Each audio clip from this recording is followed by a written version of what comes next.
So in the previous class, we have discussed about bond order and how to calculate bond order values. Now another important thing is you should read the question very properly. From 1 to 2 times you should read the question in Eamcet. So further they are giving mostly the questions. So we should know about bond order, but they are asking the order, the increasing or decreasing order of bond energy and bond length. So that is most important thing. So if you know the bond order values, then you can easily calculate the bond energy and bond length. So how it is possible? See, bond order is directly proportional to bond energy, and bond order and bond energy are inversely proportional to bond length. So that's why it is easy to calculate the bond order and bond energy and bond length. Is there formula for bond energy? Yes, there is formula for bond energy and bond length also. But those are all time-based things. Here you should do strategical plan. Okay.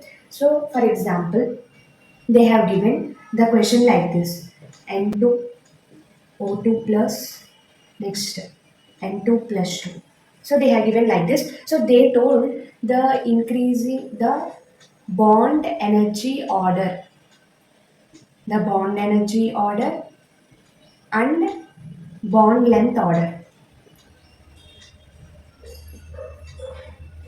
So they have given options. I'm writing only two options. So see, please listen properly. This is a easy thing. Mostly they are giving bond energy and bond length like that. But we should know bond order values. If you know bond order values, you can easily calculate bond energy and bond length. So for example, they have given like this.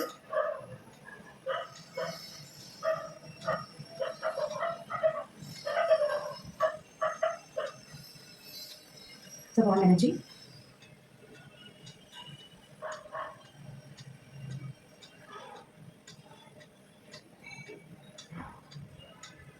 So these are the options. So they told us to prepare the order for bond energy and bond length. Okay, so we should write the proper order. So here we know that bond order is directly proportional to bond energy. That means the bond order values we have highest to lowest, so that is the directly proportional to bond energy. For example, N2 bond order is 3. Okay, so N2 bond order is 3, and O2 plus bond order, I told you O2 is 2, but O2 plus increases, so 2.5. Next N2 plus 2, it decreases, 3 minus 0.5, 2.5, 2.5 minus 0.5, 2, so this is 2. So the bond order values for these are like this. So how the order will be in bond energy? Then bond energy is directly proportional to bond order. So it is exactly N2 greater than O2 plus greater than N2 plus 2.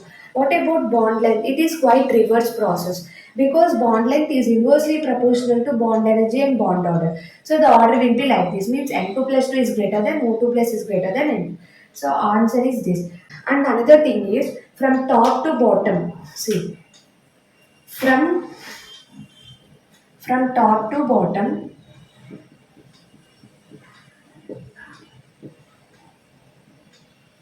group bond energy decreases. Okay, and bond length is inversely proportional to bond energy, so it increases. So this is also very important thing. Okay, for example, they are given fluorine, chlorine, bromine, iodine. They have told you the bond energy, find the bond energy order. It is nothing but here we'll have fluorine greater than, chlorine greater than, bromine greater than, iodine is the right answer for bond energy. If they ask you bond length, then F less than, chlorine less than, bromine less than, iodine. So this is for bond length. So you should take careful in. So in last video, I have said you a very super trick of bond order molecules, how to remember those and what are the values without writing the configuration. So in that I have said you that if they given the two molecules, how can we write the bond order? It's be very simple. So what is that mean? See here. But many people think that it is cyanide, but nothing like that. You should divide each and every element. For example, so carbon means what is the atomic number? 6. Okay. Next nitrogen, the atomic number is 7. Now, if we add these two things, that means 7 plus 6, it is equal to 13. Okay, now why you have written these, you can say. So, these are useful to these. Means if you remember these values, it is very simple to answer these questions. So, here N2 is 14 electrons. So, N2 plus means 13 electrons. Here also 13 electrons is there. So, the bond order is 2.5. I think you have understood very easily. Okay, next NO. So here it is 7 and it is 8. So 7 plus 8 is nothing but 15. Okay, you have understood. Next, 14 electrons. Now 15 electrons. 15 electrons means it simply O2 means 16 electrons. O2 plus means 15 electrons. So what is the bond order? It is 2.5. Next, CO. CO also nothing but here 6 plus O, 8. So 8 plus 6 is 14. So 14 electrons means N2. So 3. So you should learn perfectly the N2 series and O2 series. Then you can answer these questions. Okay, the molecules which will be combined, two molecules or three molecules, you can answer like this. So now we'll see a small topic about paramagnetic and diamagnetic nature which is related to bond order. So these questions are also coming frequently. The bond order is 2. As I have already said you the super trick, there you can see that. So as the bond order is 2, how can you say that it is paramagnetic or diamagnetic? Here one of the disadvantage of paramagnetic and diamagnetic is, so we can't say it directly after O2 we should write the configuration. We can't be another anything. But they're asking this question frequently. You shouldn't miss this. For O2 series, you have an exception in electronic configuration. You have different electronic configuration.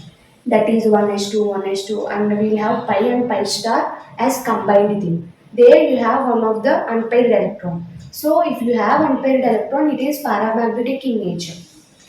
Next, coming to carbon. Atomic number is 6. So it comes under N2 series, means nitrogen series. Rightly you can say that it is diamagnetic or paramagnetic. See, up to N2 series there is a trick. If they have even number of electrons, it is called as diamagnetic. If they have odd number of electrons, it is paramagnetic. And there you have an exception except boron. For boron, it is quite reverse. Boron, the number of electrons are totally 10.